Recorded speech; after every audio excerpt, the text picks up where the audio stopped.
And on behalf of the conference organisers, I'd like to welcome you to this third and final day of the 6th Australian Stream Management Conference.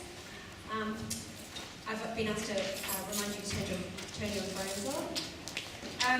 And without further ado, I'd like to introduce Siwan Lovett, who's going to give our first talk this morning. All the professional information you'd like about Siwan is available on the Australian River Restoration Centre website. Siwan is very proud of her Land and Water Travelling Fellowship to Canada and her Winston Churchill Trust Fellowship to Europe, managing Land and Water Australia's riparian program, establishing the Australian River Restoration Centre and being a National River Prize judge. Her purpose in life is to be a great mum and wife, create and share knowledge with people she likes, travel, sing, garden, have good coffee and conversation with friends. Siwan.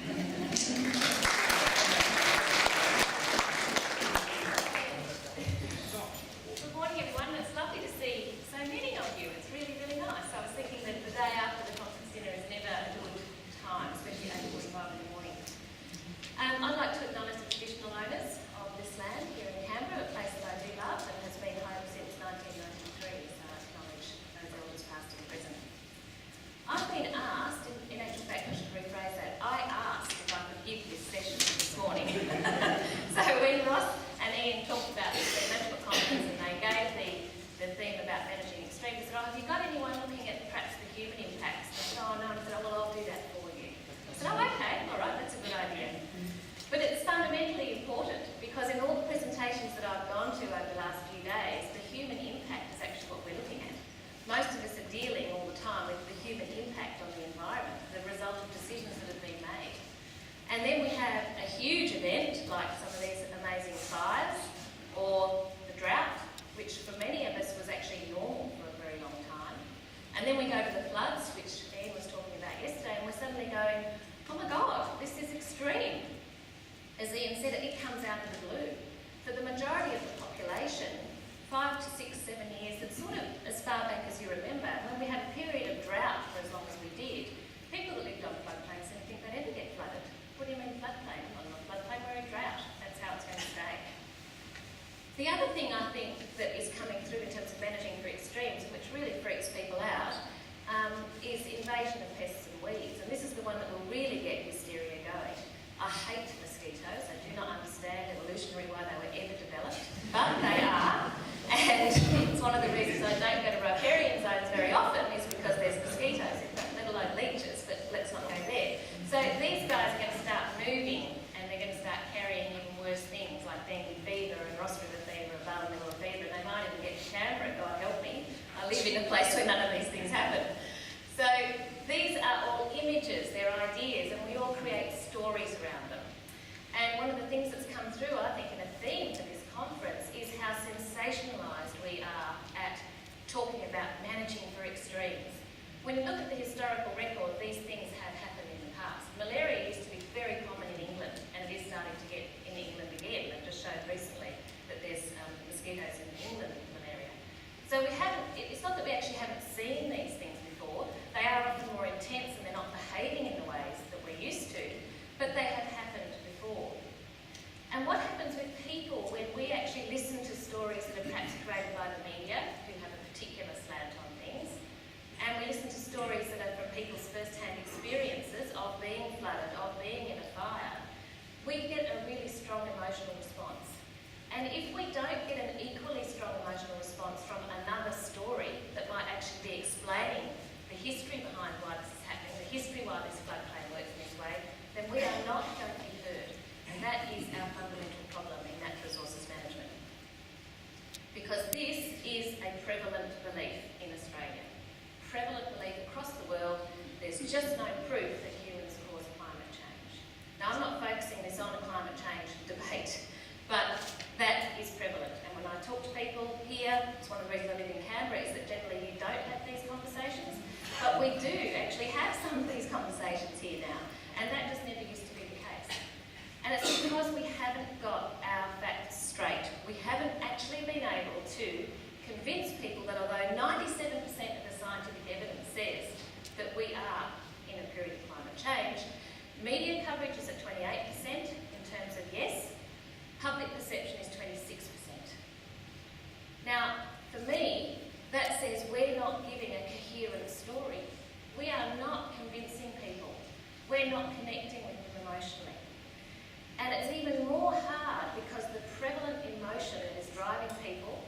this one. It's fear. And it will dirty your pants. And that is what most people are feeling.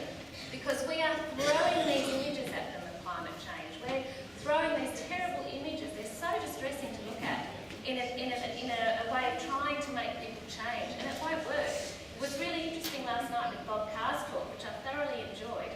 Do you know when the audience switched off? And a lot of you did, because I was watching. When he started talking about the denuded planet, there were so many people that reached for another wine glass, they looked away. Then when he went back to his gags about various American presidents, you were all switched back in again. We don't like to hear it when it's presented that way because it makes us feel powerless. We can't do anything there. So what happens with fear? There's a few reactions to fear. The first one is forget everything and run. So this is the fight and flight reaction. We all get it. A lot of us get it when we come up public speaking. I actually enjoy it. I love taking the stage. But for most people, they just want to run. So there's a whole lot of physical things happening that gets your adrenaline and your serotonin and everything else running, and you go. If you don't choose that course, however, you go into denial.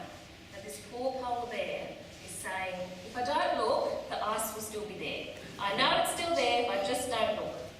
So a lot of people go into denial, and they get really busy. They do lots and lots of busy work, and busy work is very narrow, it's down here, and if I don't look this way and I don't look that way, then I'll be fine. You probably know lots of people in this state. The next one is the angry people, and this is the one that Ian was talking about yesterday. There are a lot of angry people. And anger is a very good emotion to have. You need to have it. And I get very angry at times, and I often look like this person because I see stupid decisions being made, and we keep doing the same thing over and over again, and let's not go there. But anger is a tricky emotion because you don't think clearly when you're angry. You can start off thinking clearly, but the emotion just builds and builds.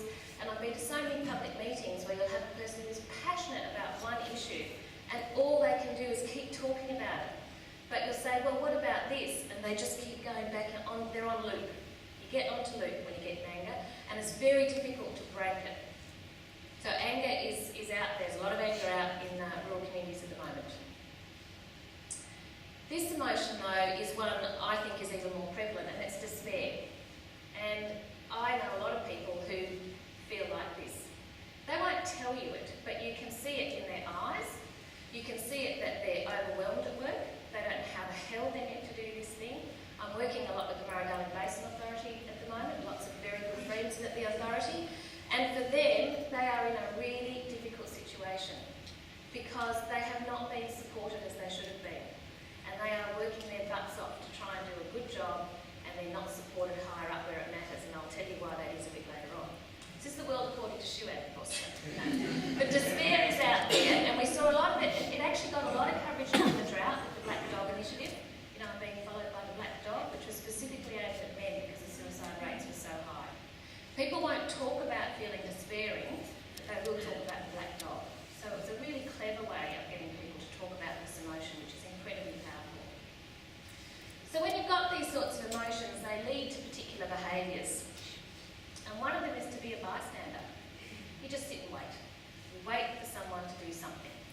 And it was really interesting. I've been running workshops this past year or so with Peter Rennie from Leadership Australia, and some of you may have been following my blog. And they've been on from going from bystanding to action. We got no one from the NRM community coming to any of them, which I thought was incredibly sad because a lot of us are bystanders. Don't kid yourselves. A lot of you are bystanders. But you're also busy that, you know, you couldn't actually take the time to step out. We had 5 people from Canberra come, 7 people from Perth. And this is all because of the belief systems in which we operate, which again I will enlighten you a bit later on. So a lot of us will wait for the next thing to happen. She's just sitting there, she may be doing yoga, she may be breathing deeply, Jackie.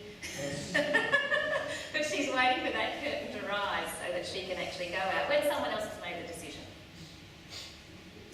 The other reaction is to develop